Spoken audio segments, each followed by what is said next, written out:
Education was a means to uplift your family. Educated आदमी नौकरी लेता था तो वो अकेला आगे नहीं बढ़ता था, पूरा परिवार उसके साथ आगे बढ़ता था, which was a very important thing in creating a largest middle class in a country with the largest population. So always put education first, और जो भी शौक है वो पूरे करो, लेकिन not at the expense of education. Education is a must. Education should be there in your life. Middle class dilute होगा, उसका परचेसिंग पावर कम होगा तो क्या होगा? उसकी वजह से देश कमजोर होगा, सोसाइटी में अनरेस्ट होगा, which is a perfect recipe for leftist and socialist ideology. This has happened in many countries in Central Europe, eastern Europe और साउथ अमेरिका। हेलो, आज का एक मॉडर्न टॉपिक है एजुकेशन, जिसके ऊपर आजकल बहुत चर्चा हो रही है। पूरे भारतवर्ष में हजारों साल से एजुकेशन यानी कि विद्या ग्रहण का बहुत ही महत्व रहा है। माता सरस्वती, जिनको हम शारदा भी कहते हैं, उनके साथ हमारा विद्या के रूप में एसोसिएशन है। स्पेशल सरस्वती वंदना की जाती है। वसंत पंचमी करके दिन है जब हमारे बच्चों को हम स्पेशली एजुकेशन स्टार्ट करवाते हैं, यानी कि education has been a part of Indian society for thousands of years.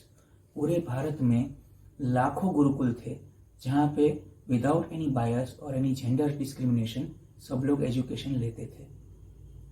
क्या था education? Education was a means to open your mind and think beyond the limits of modern world. फिर भारत में invasions हुए। Invasions की वजह से जो sultans और बाहर मिडिल ईस्ट के लोग आए तो उन्होंने पूरा लैंग्वेज और सब बदल दिया एडमिनिस्ट्रेशन का। तो एडमिनिस्ट्रेशन में आना, सरकार के साथ एसोसिएट होना, सुल्तान्स के साथ एसोसिएट होना और अपने फैमिली को स्ट्रॉन्ग करना और प्रोटेक्ट करना, उसकी वजह से it became a tool to become educated. और उसकी वजह से लोग एजुकेशन के ऊपर और स्ट्रेस देने लगे।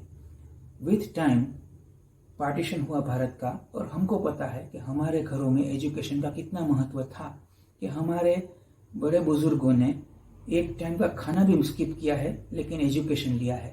हमारे एल्डर्स ने मास्टर्स तक का और उससे भी आगे तक का एजुकेशन लिया, जिसकी वजह से वो लोग अच्छी जॉब कर सके। फ्यूचर में उन्होंने बिजनेस भी उसके रिलेटेड स्टार्ट किए। लेकिन पिछले कुछ समय में मीडिया में, मूवीज में, सॉन्ग्स में, वेब सीरीज में, रैप में, हर जगह एजुकेशन को बैक पेडेस्टल पे रख दिया गया है। जैसे कि professional courses like doctor, engineer, CS, उन सब का मजाक उड़ाया जाता है, उनको बोरिंग कहा जाता है। मैं ये नहीं कह रहा कि दूसरे प्रोफेशंस ना लो, लेकिन they are riskier, so think before taking them. India के पास अगर एआई इज द फ्यूचर, जितने इंजीनियर्स इंडिया में हैं उतने तो लोग भी नहीं है सम यूरोपियन कंट्रीज में। आजकल एजुकेशन को इतना डाइल्यूट क्यों किया जा रहा है? क्या कारण लग रहा है आपको? इसकी वजह से जिसके ऊपर मिडिल क्लास थ्राइव कर रहा है और सर्वाइव हुआ है और स्ट्रांग हुआ है, वो अगर डाइल्यूट हो जाएगा तो उससे क्या होगा कि मिडिल क्लास कमजोर होगा, उसका परचेसिंग पावर कम होगा। क्या होगा? केओस होगा। केओस में कौन सी विचारधारा आ गया? ये हर बार लेफ्ट और सोशलिज्म। लेफ्ट और सोशलिज्म के लिए परफेक्ट ब्रीडिंग ग्राउंड बनेगा। ये ना हो इसलिए हमको आज समझना पड़ेगा, हमको एजुकेशन का महत्व समझना पड़ेगा। एजुकेटेड पर्सन समझ, बुद्धि और विचार से आगे होता है और वो अपने देश के बारे में भी सोच रहा है। आज की जनरेशन सोच रही है, which is creating problems for so many people. Awake, arise, Swami Vivekananda बनो, उनको आइडियल बनाओ, एजुकेशन लो, stay in school, get graduation.